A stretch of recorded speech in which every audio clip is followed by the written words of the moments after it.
Ahora hablemos un poco de transporte de gases. Recordemos que esta es la curva de disociación de la hemoglobina, ¿de acuerdo? Donde vemos que tiene una forma sigmoidea. Y acá lo primero que nos marcan es el P50. El P50 es el punto de la curva de la hemoglobina que se va a empezar a mover dependiendo de algunos factores, como son el dióxido de carbono, la temperatura, el pH de la sangre o el 2,3-difosfoglicerato. Acá lo que tenemos que recordar es, si ustedes recuerdan que nos hablan de insuficiencia respiratoria cuando la PO2 está debajo de 60. ¿Y esto por qué es? Porque miren acá, disculpen la curva. Miren, cuando nosotros estamos en 60, vemos que si yo administro oxígeno, esto es 90, voy rápidamente a mejorar la saturación y por ende voy a rápidamente mejorar la presión de oxígeno, ¿de acuerdo? Pero miren lo que sucede si es que yo permito que la P2 caiga. Por ejemplo acá, 20 y 20. Miren, acá en 80 va a ser, por ejemplo, una saturación, digamos, vamos a poner de 94%. Pero miren qué pasos si yo permito que caiga de 60 a 40.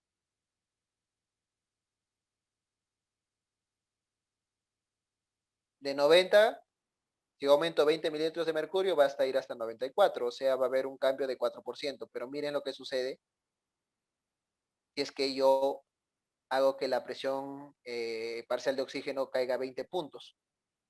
La saturación baja hasta 70.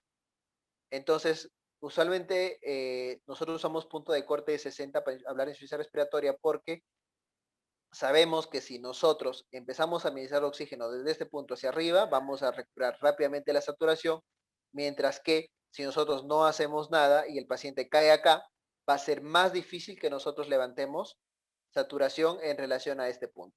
Obviamente levantar saturación de este punto a este punto es mucho más difícil que levantar de este punto a este punto. ¿De acuerdo? Por eso usualmente nosotros usamos como punto de corte para hablar de insuficiencia respiratoria el punto de corte de P2 de 60. Entonces acá nosotros estábamos hablando del movimiento de la curva, de la difusión de la hemoglobina hacia la derecha, hacia la izquierda. Cuando nosotros movemos la curva hacia la derecha, significa de que la sangre, a ver, recuerden que la sangre normal, la hemoglobina tiene una afinidad determinada por el oxígeno, ¿de acuerdo? Entonces, cuando nosotros desplazamos la curva hacia la derecha, la hemoglobina es menos egoísta y suelta rápidamente el oxígeno a la sangre.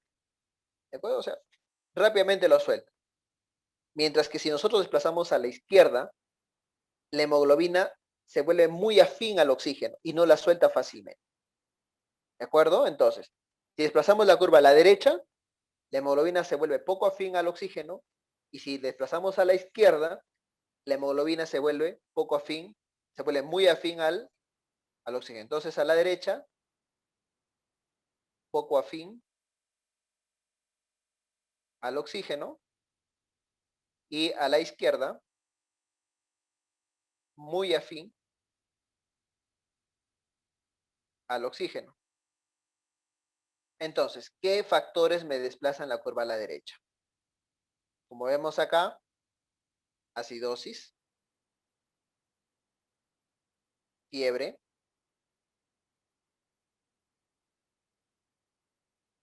hipercapnia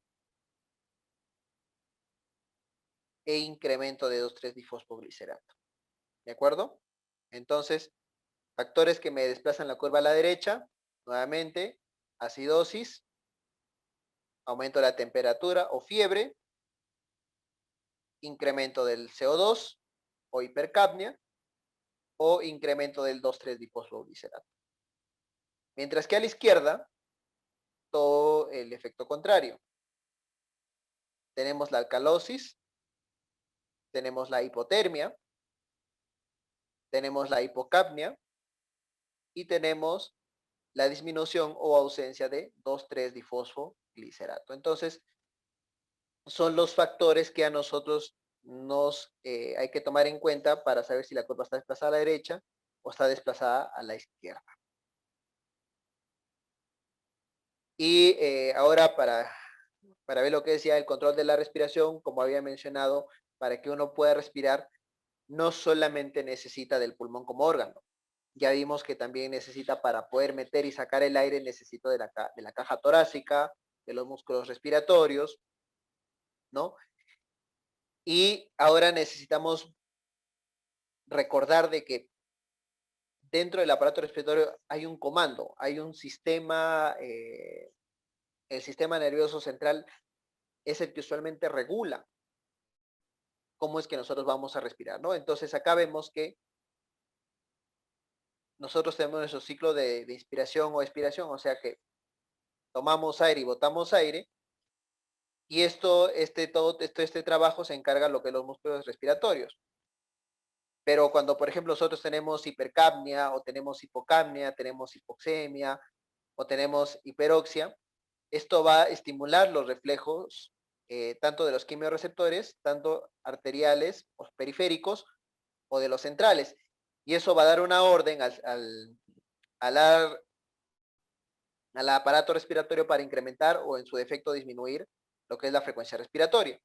De la misma manera, si por ejemplo nosotros tenemos, no sé, pues acá un paciente que tiene un infarto, tiene gasto cardíaco disminuido, eso también va a dar órdenes al sistema respiratorio para que incremente la frecuencia respiratoria y por ende pueda aportar más oxígeno. Acá vamos a acercar un poquito. Acá vemos que al final el centro respiratorio y el que termina comandando todo se encuentra a nivel de la protuberancia y a nivel del bulbo raquídeo, donde se encuentran los diferentes centros, ¿no? El centro néustico y el centro neumotáxico. A nivel del bulbo raquídeo nosotros encontramos los grupos respiratorios, tanto el ventral como dorsal,